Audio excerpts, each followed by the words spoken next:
Toni Minichiello set to be warned over swearing at female athlete. Toni Minichiello, the highly regarded coach of Jessica Ennis-Hill, is set to receive an official warning from British athletics after a complaint of using abusive language towards one of his former athletes was upheld.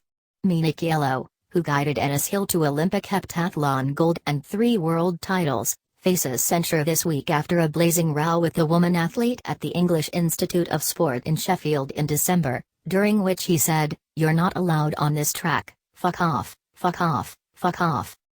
But Minichiello, who was named Coach of the Year by the BBC Sports Personality of the Year Awards in 2012, insists the accusations are insulting and inaccurate and believes he has been unfairly treated by British athletics because he has often been critical of the sport's governing body.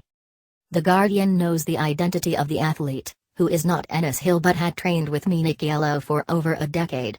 In her letter of complaint to British athletics, she said relations broke down after she left his coaching group last year but had come to a head before the new year. In the letter she wrote, "After my session I was sitting on the floor packing my bag whilst chatting to an athlete who was stretching. Antonio interrupted the conversation once to ask how long she would be after we continued to chat.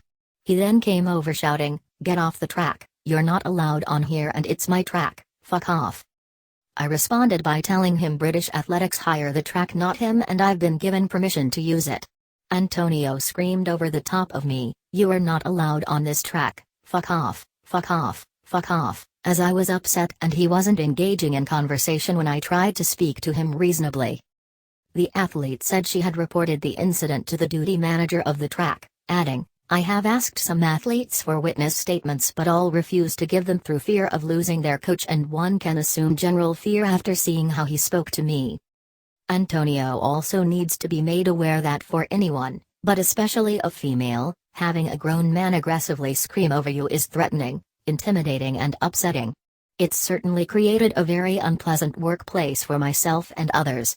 The young female athletes who witnessed the event also need to have confidence in the fact that such behavior won't go unchallenged, not be tolerated, and that they have a voice that will be heard should they encounter such treatment towards them in the future. When the Guardian spoke to Minichiello, he insisted the row was probably one argument in 15 years of a relationship and insisted the letter did not accurately reflect how he treated his athletes. "If you look at my record of supporting Jessica Ennis-Hill and defending her after Charles Van Kameni's comments about her being out of shape in 2011, or when people inside the sport said she couldn't come back after her pregnancy, it shows my reputation in terms of defending women and supporting women's athletics," he said. "I have always worked my damnedest to make my athletes achieve success and their dreams in whatever way is best appropriate. Look at Katie Marchand, who moved from training with me to winning a cycling bronze medal in Rio. Does that letter smack of what I am actually like? I honestly don't think it does.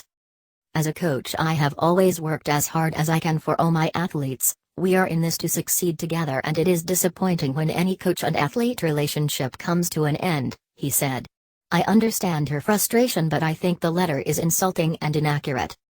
Minichiello also rejected suggestions he is a tough coach, saying that while he always pushed his athletes to achieve more than they ever thought was possible, he has never bullied them.